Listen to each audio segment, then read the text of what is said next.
ఆంధ్రప్రదేశ్ ప్రజలకు ఒక ముఖ్యమైన సమాచారం వచ్చింది. సాధారణంగా ఈ సమయానికి ఎండలు బాగా పెరగాలి. కానీ ఈసారి పరిస్థితి కొంచెం భిన్నంగా ఉంది.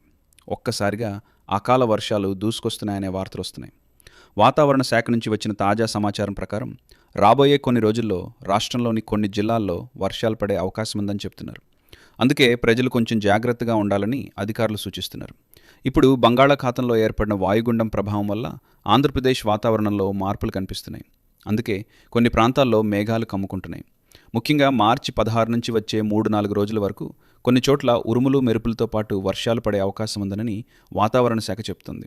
ఉత్తరాంధ్ర జిల్లాలైన ఎల్లాలు అయిన విశాఖపట్నం, విజయనగరం, శ్రీకాకుళం ప్రాంతాల్లో తేలికపాటి నుంచి మోస్తరు వర్షాలు పడే అవకాశం ఉందని సమాచారం వస్తుంది. అదే సమయంలో తూర్పు గోదావరి, పశ్చిమ గోదావరి, కాకినాడ ప్రాంతాల్లో కూడా మేఘాలు కమ్ముకుని వర్షాలు పడే పరిస్థితి కనిపిస్తుంది. అలాగే గుంటూరు, కృష్ణా జిల్లాల్లో కూడా కొన్ని చోట్ల జల్లులు పడే అవకాశం ఉందని చెప్తున్నారు. కొన్ని చోట్ల ఒక్కసారిగా గాలులు కూడా బలంగా వీచే అవకాశం ఉందని హెచ్చరిస్తున్నారు. ఇక రాయలసీమ ప్రాంతాల్లో కూడా కొంత వాతావరణ మార్పు కనిపించే అవకాశం ఉంది. కర్నూలు, అనంతపురం, కడప, చిత్తూరు జిల్లాల్లో తేలికపాటి జల్లులు పడే అవకాశం ఉందని అధికారులు చెప్తున్నారు. ఈ అకాల వర్షాల వల్ల ఎండలు కొంచెం తగ్గే అవకాశం ఉన్నా రైతులు మాత్రం జాగ్రత్తగా ఉండాలని సూచిస్తున్నారు.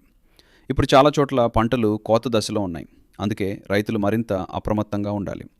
ముఖ్యంగా ఎండలో ఆరబెట్టిన ధాన్యం, పంటలు ఉంటే వాటిని జాగ్రత్తగా కప్పిపెట్టాలని వ్యవసాయ అధికారులు చెప్తున్నారు. అలాగే ఉరుములు, మెరుపులు ఉన్న సమయంలో బయట ఎక్కువగా తిరగకుండా ఉండాలని కూడా సూచిస్తున్నారు. మరోవైపు తెలంగాణ రాష్ట్రంలో కూడా కొన్ని ప్రాంతాల్లో వర్షాలు పడే అవకాశం ఉందని చెప్తున్నారు. ముఖ్యంగా హైదరాబాద్, వరంగల్, ఖమ్మం, నల్గొండ ప్రాంతాల్లో మేఘాలు కమ్ముకుని తేలికపాటి జల్లులు పడే అవకాశం ఉందని సమాచారం వస్తుంది. అందుకే ప్రజలు అవసరం లేకపోతే బయటకు వెళ్లకుండా జాగ్రత్తగా ఉండటం మంచిదని చెప్తున్నారు. మొత్తానికి మార్చి 16 నుంచి కొన్ని జిల్లాల్లో వాతావరణం ఒక్కసారిగా మారే అవకాశం కనిపిస్తుంది. అకాల వర్షాలు, గాలులు ఉండే అవకాశం ఉండటంతో ప్రజలు ముందుగానే జాగ్రత్తలు తీసుకుంటే మంచిదని అధికారులు చెప్తున్నారు. ఇలాంటి తాజా వార్తలు, ముఖ్యమైన అప్డేట్లు తెలుసుకోవాలంటే మా ఛానల్ను తప్పకుండా సబ్స్క్రైబ్ చేసుకోండి.